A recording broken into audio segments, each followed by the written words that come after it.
Welcome to Aston Martin Owners Club Sunday session on the Gaydon DBS.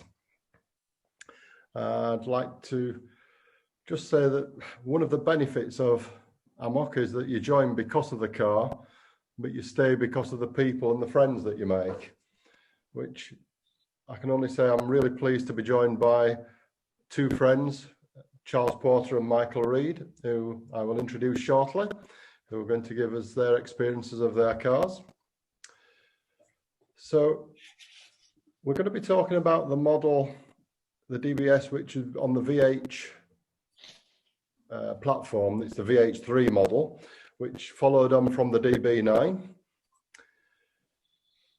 which was the VH1. The DBS was launched as the flagship car to replace the Vanquish, the original Vanquish. Originally, it was launched as a coupe only, and only available as what is known as the 2.0 or a two-seater with no back seats, just a little parcel shelf in the back, and with a manual gearbox. Later, it came with Touchtronic 2 Auto and the 2+2 layout, and of course the Volante. The DBS has made two Bond appearances, which has helped its fame and helped keep Aston Martin going for another few years. It came originally in as a concept car in Casino Royale, which was famous for the then world record of 7 barrel rolls. I do believe that Jaguar have produced a car since to beat that record. It was then used in the opening sequences of Quantum of Solace, where it sort of ended up without the siding and without the door. The DBS was produced from 2007, where it was launched at Pebble Beach, and it ran until 2012, where it was replaced by Vanquish 2, which was built on the same VH3 platform. Numbers-wise, there were 2,534 coupes, of which 984 were manual. And although the early 2.0, the two-seaters, are desirable, there were actually only 114 2+2 manuals produced.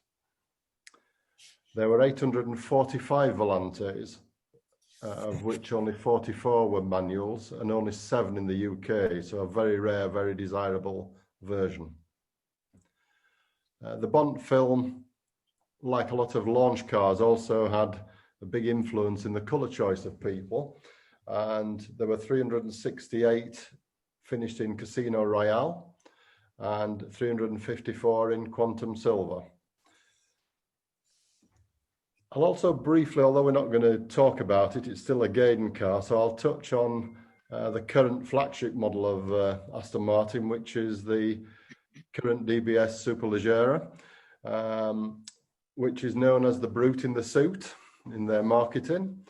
And it is one of, if not the fastest production Aston Martin that's been made in general production. This is available also as a coupe and as the Volante. And as is the norm at the moment, there's already been quite a few special editions from Q department. One of them, again, rather topical with the passing of Sean Connery, but one of them is the James Bond on Her Majesty's Secret Service car, which is a very nice special.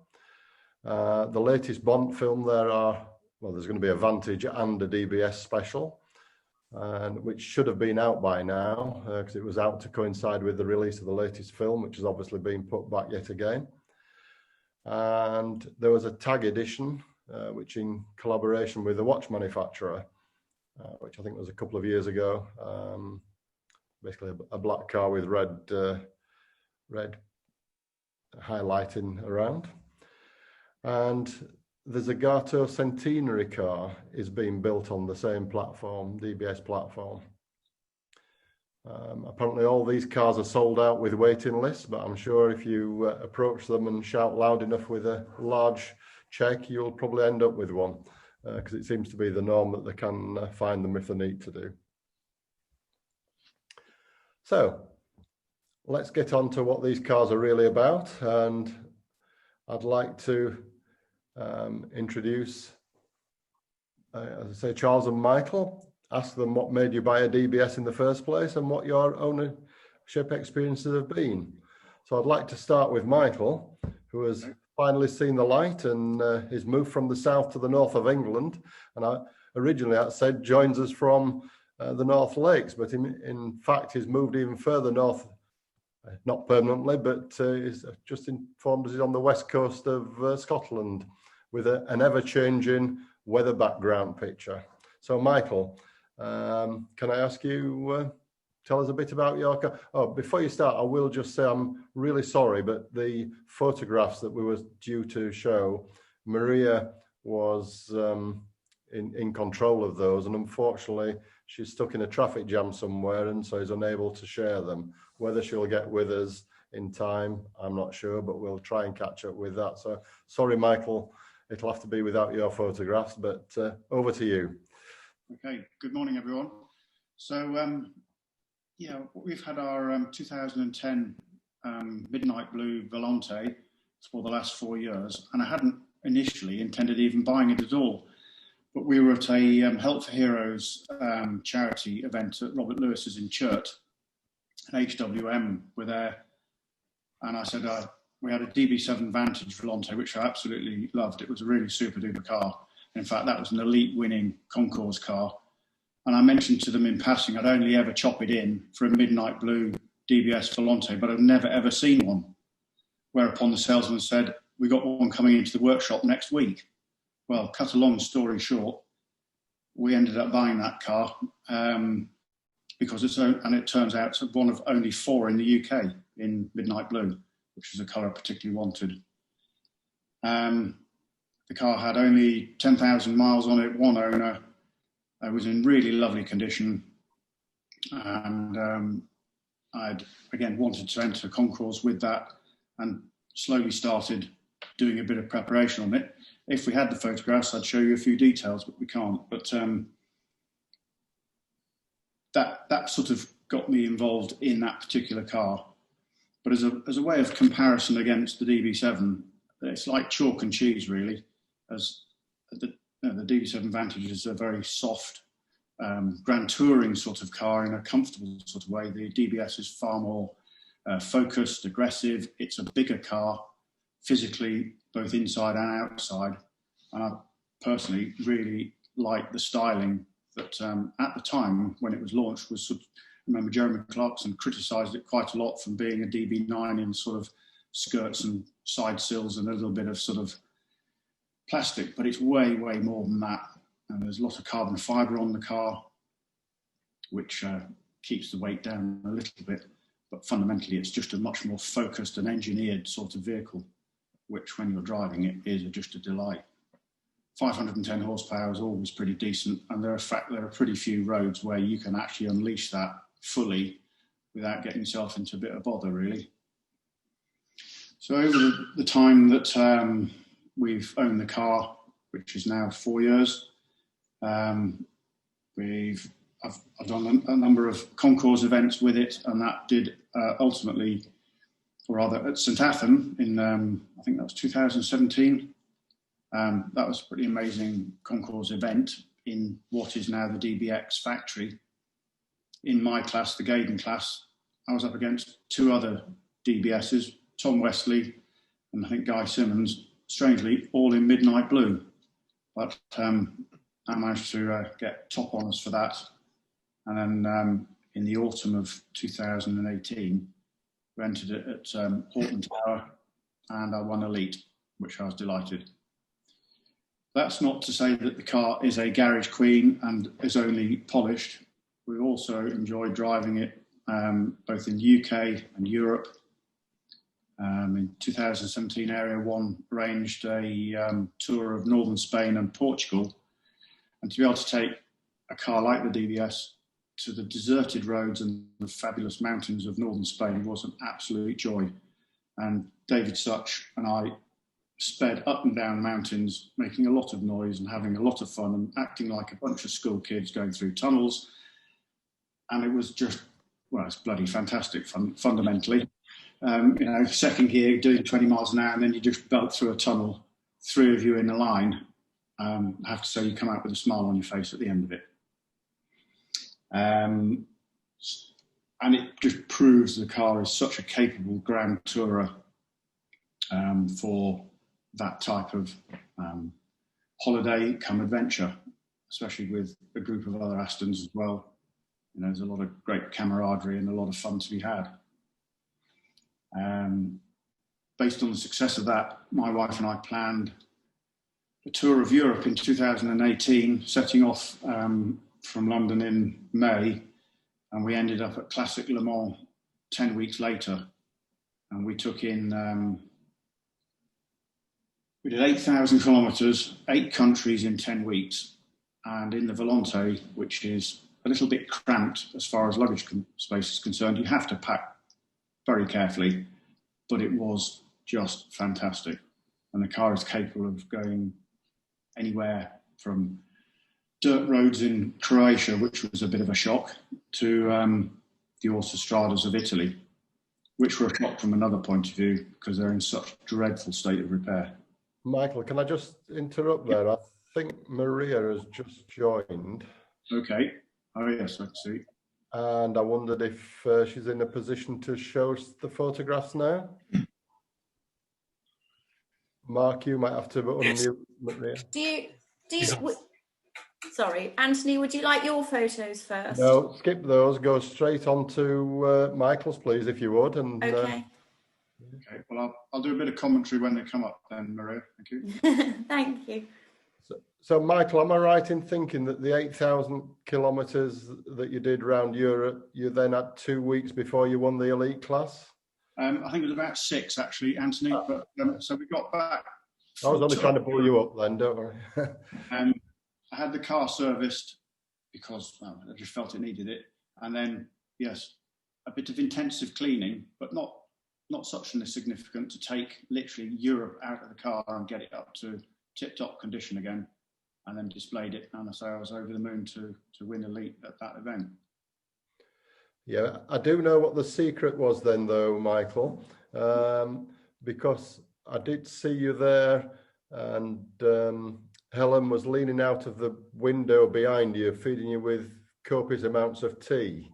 Well, that's always important. So this photograph was taken at HWM in Surrey, the main dealers. So on the left is our DB7 Vantage Volante, and then the car that we were acquiring next to it. And in a way, you do get a sense of the DBS is a more muscular and taut-looking car. And obviously, I did actually swap the registration plate from one to the other, just to avoid confusion. The DB7 is in Antrim blue, and the DBS is in midnight blue. Thank you, Maria. And when I had the paintwork professionally detailed, that's the depth of colour and the depth of gloss you can get in paintwork when it's done properly. It was interesting, the guys at Ultimate Finish down at Brash said they spent an awful lot of time taking out all the errors and omissions and poor workmanship that the factory had left in the paintwork. I know Aston and probably all manufacturers make a big play about how brilliant their paintwork is, but under the scrutiny of professional detailers, most of them would say it's actually only so-so. But after a full day in their preparation department, that's the sort of level of depth of shine you can get in your paint. And that's finished in a ceramic coating rather than wax. Okay. The underside of the car required a bit of attention. That's the rear under tray, which I actually had I took it off, cleaned it up, and then I took it to Universal Anodizers in Uxbridge, who then re-anodized it in their great big vats of chemicals.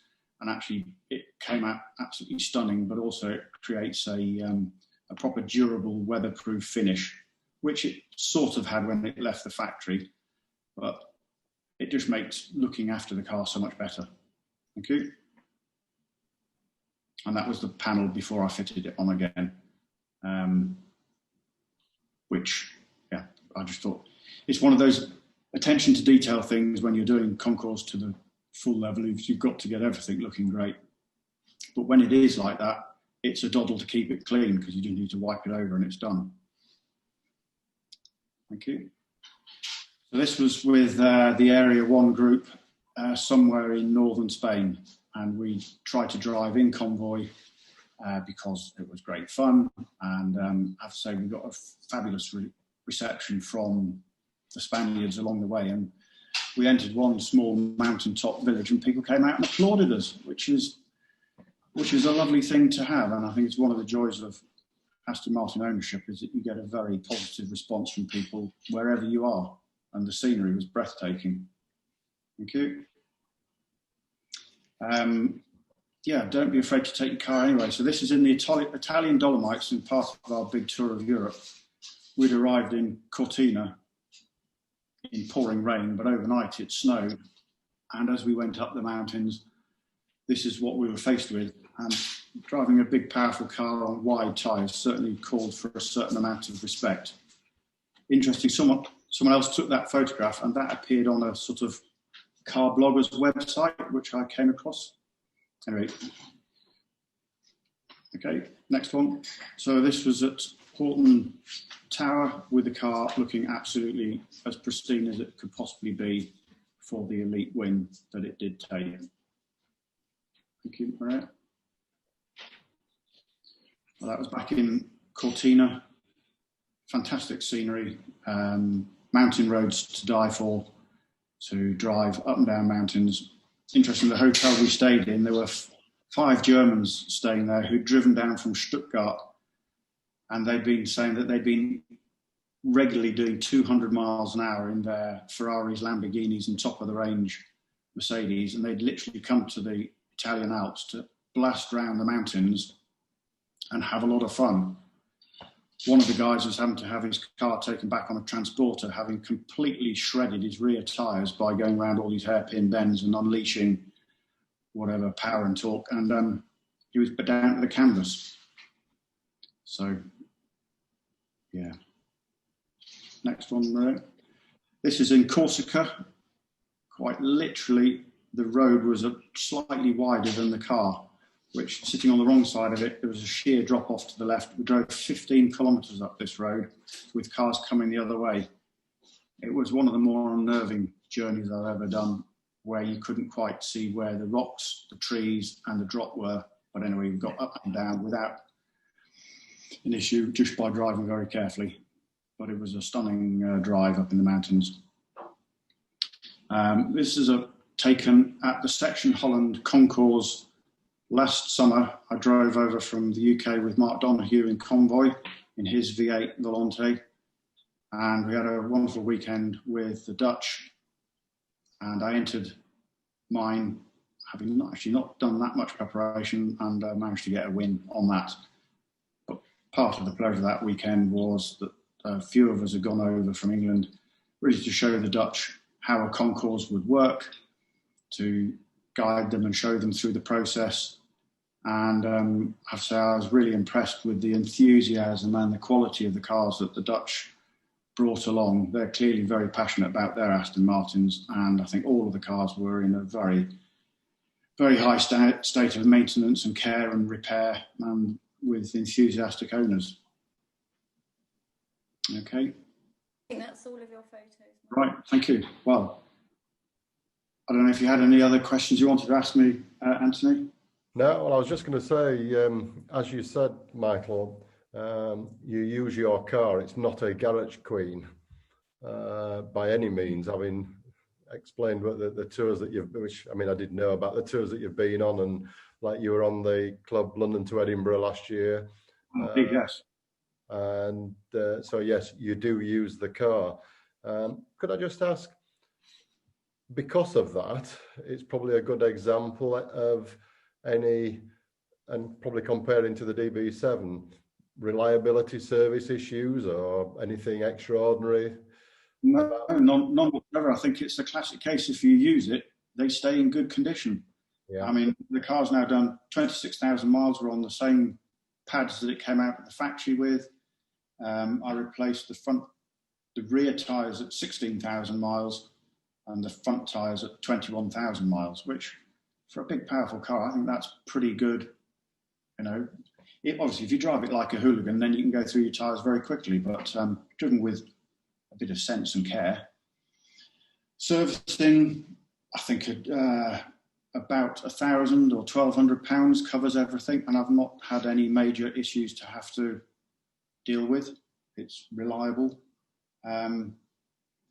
Fuel consumption's not that dissimilar to the DB7, 18 to 22, though tootling up mountains in Europe at low speed, because you've got one hairpin bend after another, and you can't see whether you've got a bunch of cows or a sheep round the other side.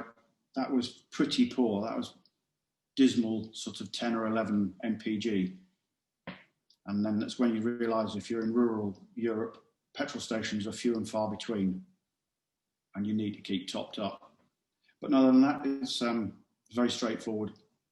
Right, thank you. Get out there and use them, look after it. Yes, well, and as you say, I think it is very true what you say, that they're better for being used than being stood in a garage. Indeed. So if I can go across now and ask Charles, who, unlike you, Michael, I don't know whether he should really be on here. He's moved from Yorkshire down to the Cotswolds, gone very yuppie-ish in his old age and on trend. But Charles, if I'd like to ask you to give us your experiences. And I'd just like to say that both Charles and Michael, as well as entering Concours, have judged Concours. And from personal experience, I've done the same, where entering and judging, and it's damned hard work trying to do both. I think, as Michael may have said, it's all in the initial preparation. If it's basically there, then the last bit you're doing on the day is very little, but it's still a lot of hard work. So thanks for all that you do on that. So Charles, your experiences of the DBS. Yeah, certainly. My Aston journey started with a V8 Vantage, and then a factory tour, and then Steve Waddingham said, what you need to have is a V12 Vantage. So I then got a V12 Vantage, and then on the next factory tour, he said, what you want is a DBS manual. So he's cost me quite a bit of money, actually, sort of going through the list of cars that I should have. But yeah, I would say, I certainly haven't used my car as much as Michael. I'm very fortunate that I've got several classic cars, and I try and drive them all as much as possible, but I probably do maybe in the DBS something like probably 1,000 miles a year. I do try and take it to as many events, being in the Cotswolds, which is why I moved to be obviously nearer so many car events. I haven't got that far to drive anymore, so I would say probably this summer it's done even less, but I would say we've probably done about 500 miles. The car currently has just over 9,000 miles on the clock. It's a 2009 Storm Black 2+0. So apparently, as the factory would call it, that's the Bond specification, because it also doesn't have the Bang & Olufsen sound system, which apparently DBS should have had from launch, but it wasn't ready in time. So the first original cars didn't have B&O, didn't have the rear seat option, and obviously only had the just the two front seats.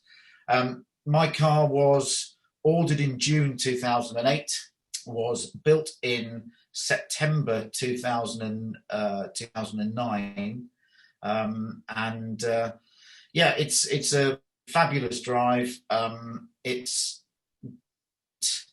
to probably my other Aston, which is the V12 Vantage manual. I would say the possibly the biggest difference that I notice is actually how less practical the DBS is.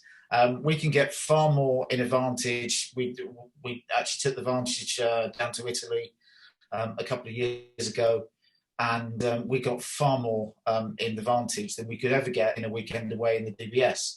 So that's one factor of actually, living with the car. I would say the other thing as well, colour-wise, Storm Black is a colour I would say that you only have to look at it and it will scratch. It's very, very soft, and in fact, Aston Martin brought out a version called Storm Black 2, which apparently was a softer paint finish. So trying to do Concours with that car as well is a bit of a nightmare because it just scratches as soon as you look at it. I had my car taken to G Technique to their centre at Upper Heyford, where they actually took the car back as far as they possibly could to get rid of any scratches, and did a 3-stage coating on it. I also got them to do the underside of the car, because it's quite rightly what Michael said. Once the car is clean, you can keep it very clean. It's a car that's dirty, dirt sticks to more dirt, and it just gets worse. So, I find it's extremely easy to keep it clean. Certainly the ceramic coating and PPF film is something I couldn't do without on a car like that, because it would just attract so many scratches and stone chips and whatever. I won the Gaydon class at, I think it was the Wormsley estate actually. And I came second in the Gaydon class at Horton Tower. And it really follows on from my V12 Vantage that I won Gaydon class with back at Alnwick Castle several years ago, and then eventually went on fourth time lucky to win Elite with that. So I don't intend to do Elite with this with my DBS, purely because I want to enjoy it, and I don't want to worry about every single scratch and every single thing. So I'm quite happy to have won Gaydon class, and just look forward to years of ownership and enjoyment of the car. Thank you. Question that's come up from Steve Goodman, probably to Michael, I would think. And he's asked a question bigger than a DB7, but how does it compare to the older Vanquish in size? Obviously, you've got the DB7 comparison, but has anyone else on here got, perhaps Mark, if you released everybody from mute, if anyone else has got experience of that? Well, I'd just say I haven't driven an original Vanquish. I've sat as a passenger.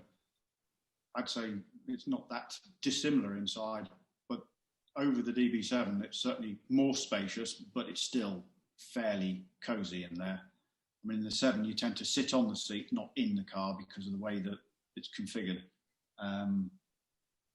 But I think it's a good place to be in the DBS. But I say I can't comment really on the Vanquish element so easily. Okay, Mark, you're sat there in front of your car. Have you anything extra that you could add to what Michael and Charles have said? I mean, obviously, you've conquered your car and had it from new. So, anything special about? You've caught me on the hop, Anthony. I didn't think you wanted me to say anything. So you said to me, ask me anything if you want. You just wait for the next question. I ordered my car when the DB9 was first announced.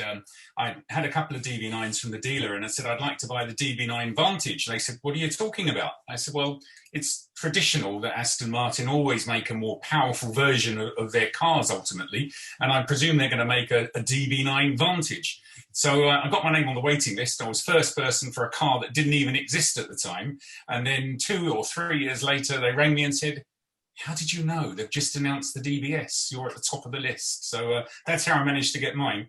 But I love it. It's fantastic. I used it quite a lot when I first bought it. probably doing 3,000 miles a year. But more recently, in the last 5 or 6 years, it probably does less than 1,000 miles. In fact, I've done more petrol in my lawnmower than I've done in the DBS this year. It's just not been out with COVID and everything else. But I love the car. Yeah, fantastic. Can anyone explain, well, not explain the difference between, but sort of driving experiences between the manual and Touchtronic? I mean, I know the manual's rarer and people are, it's the one to have. A few years ago, I would have definitely said that, yeah, the automatics were for older people. And but I think now, and everybody poo-pooed the Touchtronic when it came out, but my DB9's got it. It's a fabulous car. So I just wondered if anybody's got comparison experience between the two, apart from the rarity side. Anthony, is Tom here. I enjoy the fact that you can just pick your ratio, and it's lovely on the motorway. The engine's so torquey and so flexible.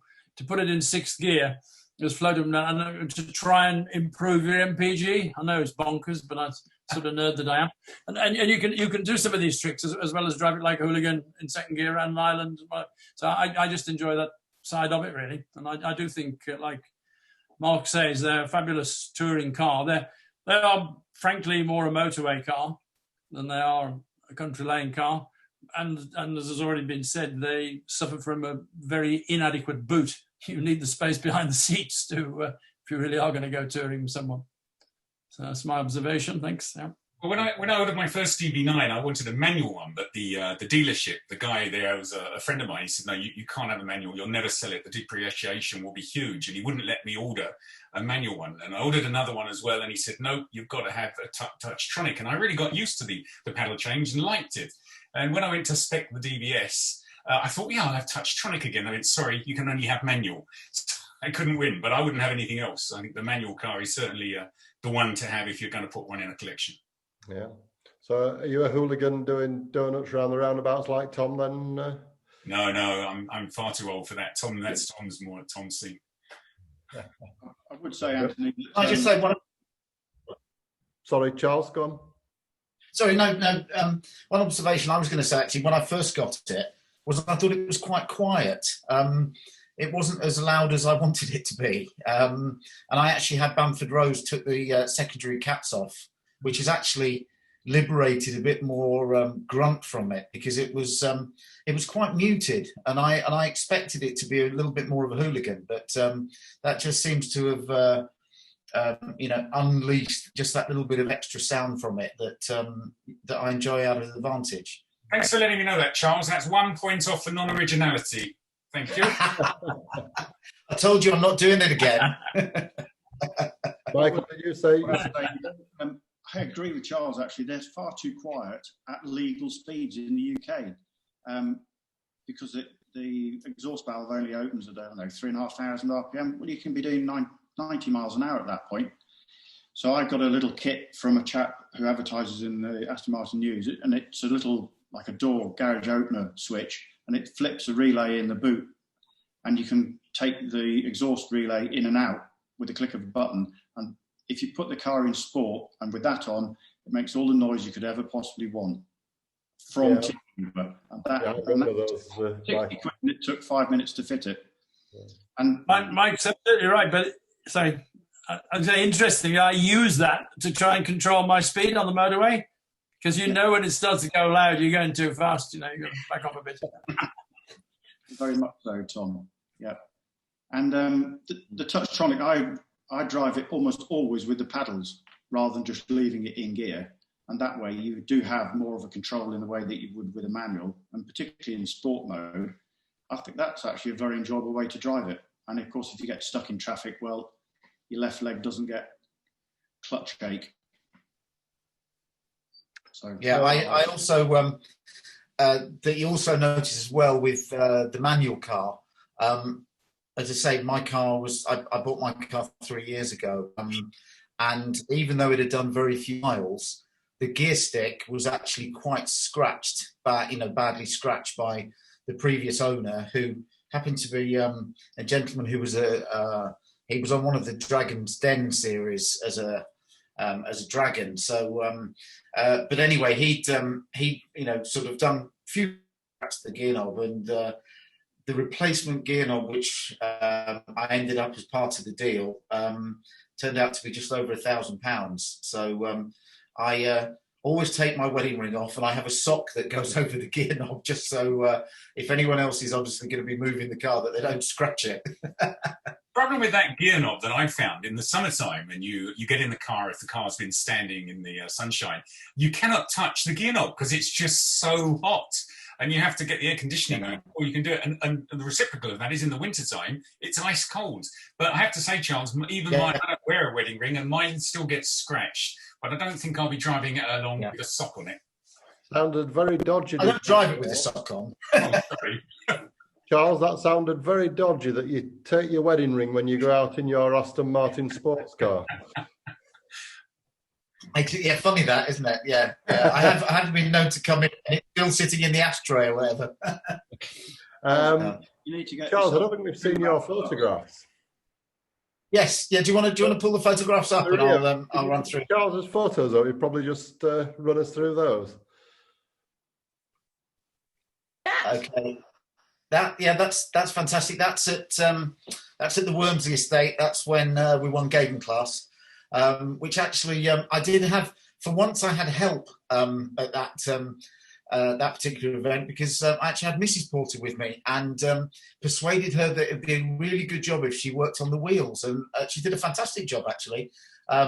She's never been to another one since, but I think it was it was genuinely it was a team effort. And I think that was actually Michael's friend next to us with the Rapide that we were saying actually lives outdoors. So he did a fantastic job with that one. Thank you. That's been drunk since. And I still have that trophy because obviously through obviously the year that we've had, it's yet to be sent back. So I do still have that trophy at the moment, but it'll go back to the barn and hopefully be given to somebody next year. Do you want to bring that up? There we go. That's the two. That's my two favourite children. I get asked quite a few times of which one do I prefer, and that really is like trying to pick your kids. And I would say they're different horses for different courses. Very familiar in some ways, very different in others. The Vantage, I feel you wear it. It becomes part of you, and the driving experience is that much more focused.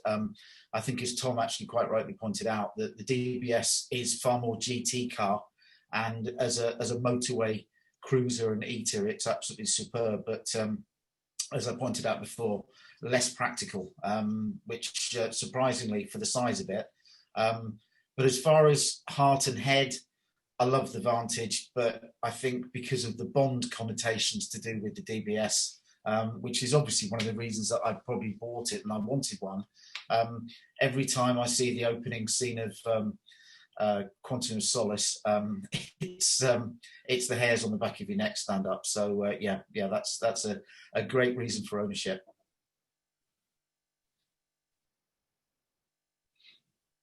Have we got another one coming? Oh, there we go. Yep, there she is. Resplendent in her storm black paintwork, which has got a red fleck in it. So sometimes when the light catches it, it's absolutely stunning. But as I say, drawbacks are it's an extremely soft paint finish. Also noticed from that as well, being an early car, it's actually got the early type wheels on. I think Michael's has got the later wheels on his, but that was again. This particular car is what the factory actually called the Bond spec, so it's got those wheels, and it's a 2+0. Charles, can I just say one thing there? One of the disadvantages of the diamond turned wheels on mine is, of course, if you nick them on anything, you've got to have the wheels stripped, remachined, and you can only do that maybe 2 or 3 times, and then you have to get a new wheel. Yeah. And a wheel from the factory, I think, is 1,800 or 2,000 quid each. So look, Yeah. because they're not painted on the outer face as such, you've got to take such a lot of care over them. Yeah, there's a little birdie told me that there's a company in Birmingham called Rimstock, and they are Aston Martin's wheel, OEM wheel makers. So if you were in that awful thing of that, might be worth contacting Rimstock directly. Yeah, that's quite true that Rimstock make the wheels, but they're in a bit of financial pickle at the moment with the JLR scenario and McLaren and all the rest of it. Yeah, they are in a bit of a state, sadly. But you're quite right, and I'd love to know what Aston Martin pay for those wheels. As a poor old foundryman, I can assure you it would be sort of 25% of what they think they can get away with the customer. Yeah, definitely.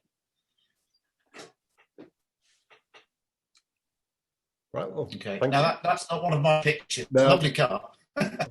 Yeah, the Superleggera was the last one. Yeah, that's yours. Okay.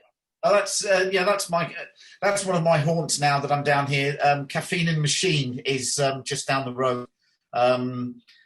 Quite an interesting place to go and visit. It's a bit of a car nut sort of meeting place. Aston Martin actually use it for a lot of launch events. They had the new Vantage Roadster event the other day. They have a lot of things to do with DBX and stuff there. They launched the AMR Rapide there as well.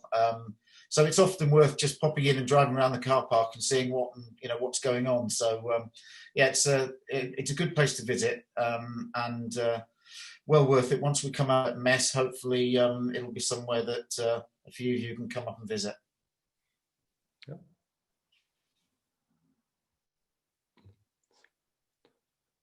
Can I also say from that as well, people often ask me, is my name Philip? Because I've got P1 on the Vantage and P11 on there. It's actually nothing to do with that at all. It's actually EHP is my daughter's initials. So I just choose to have, sort of her initials on the car rather than my own. So that's the story behind the plate anyway. Thank you, Charles. Behind my own plate, V12 HLR, it's because it's Helen's initials, not mine. Oh, good. I thought she told me it was her car, Michael, but anyway, that's probably another argument. Well, an outstanding navigator in it around Europe, that's for sure. Right. Well, thank you very much. I don't know if anyone has any questions, any more questions.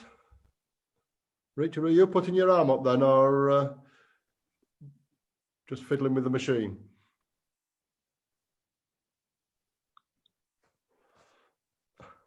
I don't know, he's obviously muted anyway, so.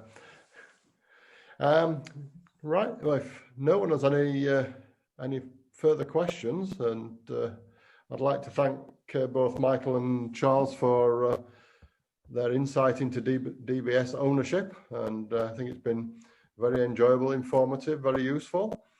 On a personal note, I'd like to thank Steve Waddingham and Tim Cottingham for supplying me with some of the data and information for the beginning. And as I said at the beginning, we join, a lot of people join AMOC, join the club because of the car, but you stay because of the people and the friends you make. I mean, looking around on the screen today, there's quite a lot of people I know on here who are very pleased to call friends. So I think, well, in this day and age as well, I would encourage everyone to rejoin next year. I know times are not just as easy, but there's a lot of benefit from being in the club. When you visit overseas, you can go and see people, just get in touch with a local rep, and it's amazing. You've got an instant group of friends if they're in the area where you are. A lot of benefits.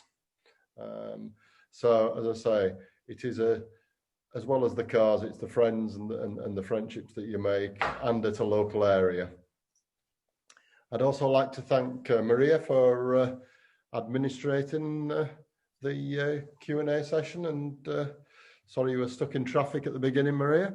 I'm sorry, Anthony. Well done, you. And Yeah. thank you to Mark for propping me up there too. Yeah. So, and well, again, I was going to thank Mark for all he's done, and the PR committee for coming up with the idea and keeping us enthused in these strange times and enabling us to get together in one way or another.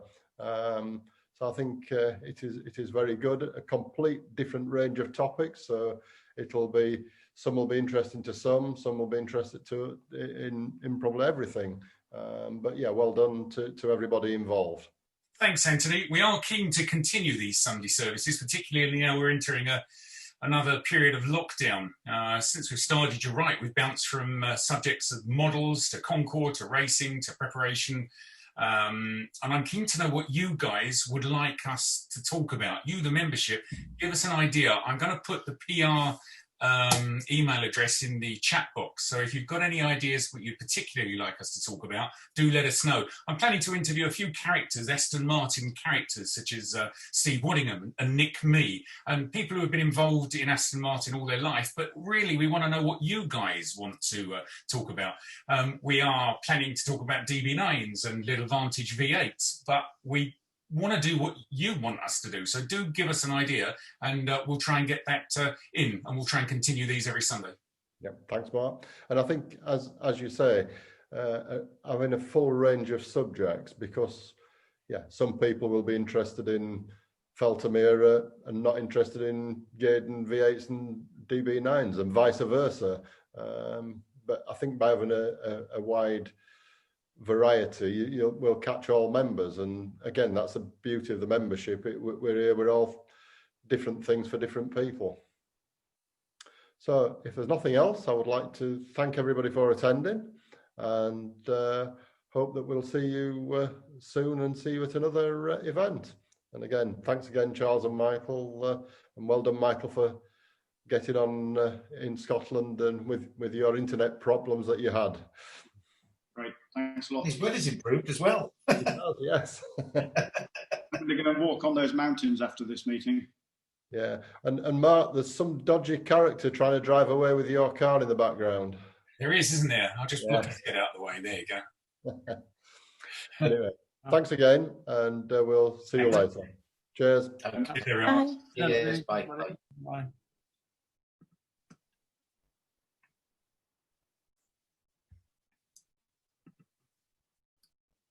It's always interesting to see who lingers at the end of the meeting.